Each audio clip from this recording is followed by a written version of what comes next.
When I announced our new strategy for Afghanistan and Pakistan last December, I directed my national security team to regularly assess our efforts and to review our progress after 1 year.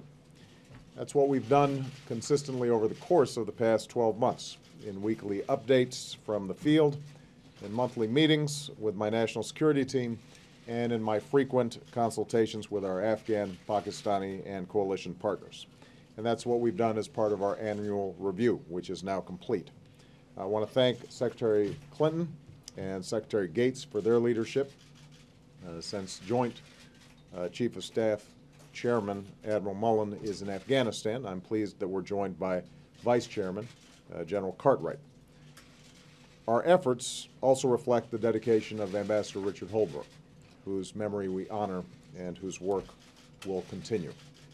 Indeed, the tributes to Richard that have poured in from across the globe speak to both the enormous impact of his life and to the broad international commitment to our shared efforts in this critical region.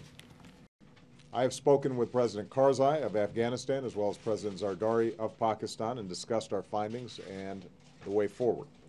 Today I want to update the American people on our review, our assessment of where we stand and areas where we need to do better.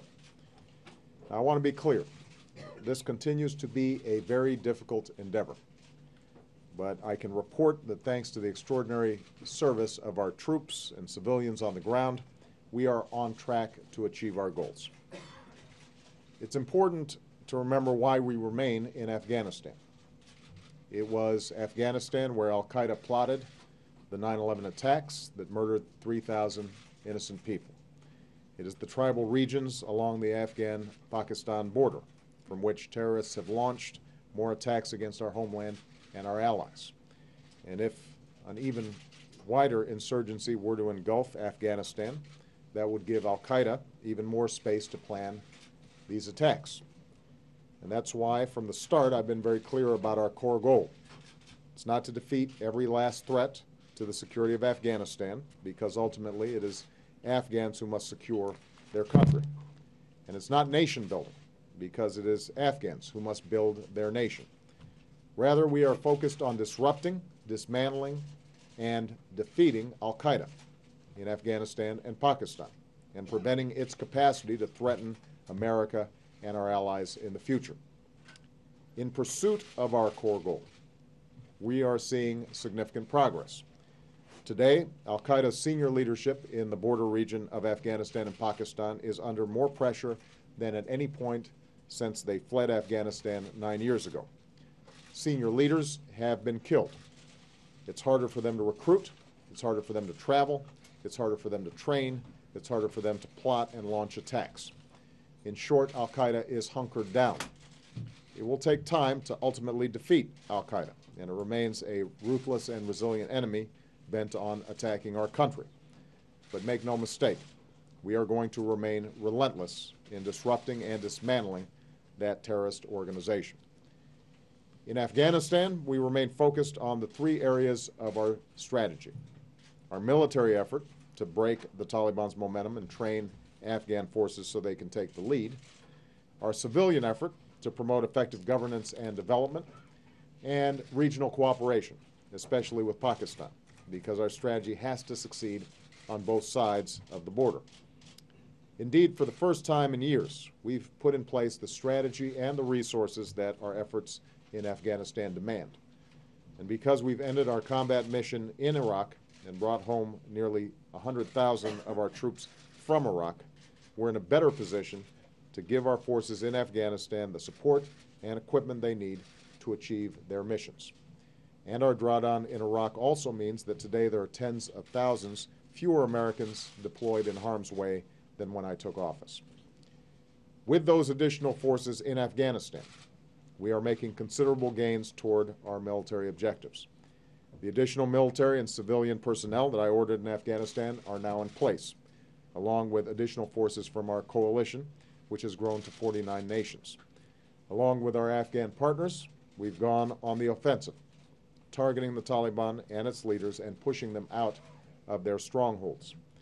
As I said when I visited our troops in Afghanistan earlier this month, progress comes slowly, and at a very high price in the lives of our men and women in uniform. In many places, the gains we've made are still fragile and reversible.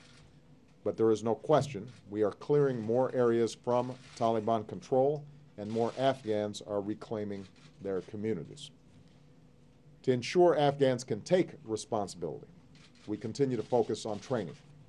Targets for the growth of Afghan security forces are being met. And because of the contributions of additional trainers from our coalition partners, I'm confident we will continue to meet our goals. I would add that much of this progress, the speed with which our troops deployed this year, the increase in recruiting and training of Afghan forces, and the additional troops and trainers from other nations, much of this is the result of us having sent a clear signal that we will begin the transition of responsibility to Afghans and start reducing American forces next July. This sense of urgency also helped galvanize the coalition around the goals that we agreed to at the recent NATO summit in Lisbon, that we are moving toward a new phase in Afghanistan, a transition to full Afghan lead for security that will begin early next year and will conclude in 2014, even as NATO maintains a long-term commitment to training and advising Afghan forces. Now, our review confirms, however, that for these security gains to be sustained over time, there is an urgent need for political and economic progress in Afghanistan. Over the past year, we've dramatically increased our civilian presence with more diplomats and development experts working alongside our troops, risking their lives and partnering with Afghans. Going forward, there must be a continued focus on the delivery of basic services, as well as transparency and accountability. We will also fully support an Afghan political process that includes reconciliation with those Taliban who break ties with al-Qaeda, renounce violence, and accept the Afghan constitution. And we will forge a new strategic partnership with Afghanistan next year so that we make it clear that the United States is committed to the long-term security and development of the Afghan people. Finally, we will continue to focus on our relationship with Pakistan. Increasingly, the Pakistani government recognizes that terrorist networks in its border regions are a threat to all our countries, especially Pakistan. We've welcomed major Pakistani offensives in the tribal regions. We will continue to help strengthen Pakistani's capacity to root out terrorists. Nevertheless, progress has not come fast enough. So we will continue to insist to Pakistani leaders that terrorist safe havens within their borders must be dealt with. At the same time, we need to support the economic and political development that is critical to Pakistan's future.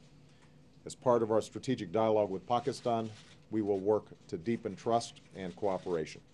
We'll speed up our investment in civilian institutions and projects that improve the lives of Pakistanis. We'll intensify our efforts to encourage closer cooperation between Pakistan and Afghanistan. And next year, I look forward to an exchange of visits, including my visit to Pakistan, because the United States is committed to an enduring partnership that helps deliver improved security, development, and justice for the Pakistani people. Again, none of these challenges that I've outlined will be easy. There are more difficult days ahead. But as a nation, we can draw strength from the service of our fellow Americans. On my recent visit to Afghanistan, I visited a medical unit and pinned Purple Hearts on some of our wounded warriors. I met with a platoon that had just lost 6 of their teammates. Despite the tough fight, despite all their sacrifice, they continue to stand up for our security and for our values that we hold so dear. We're going to have to continue to stand up. We'll continue to give our brave troops and civilians the strategy and resources they need to succeed. We will never waver from our goal of disrupting, dismantling, and ultimately defeating al-Qaeda. We will forge enduring partnerships with people who are committed to progress and to peace, and we will continue to do everything in our power to ensure the security and the safety of the American people.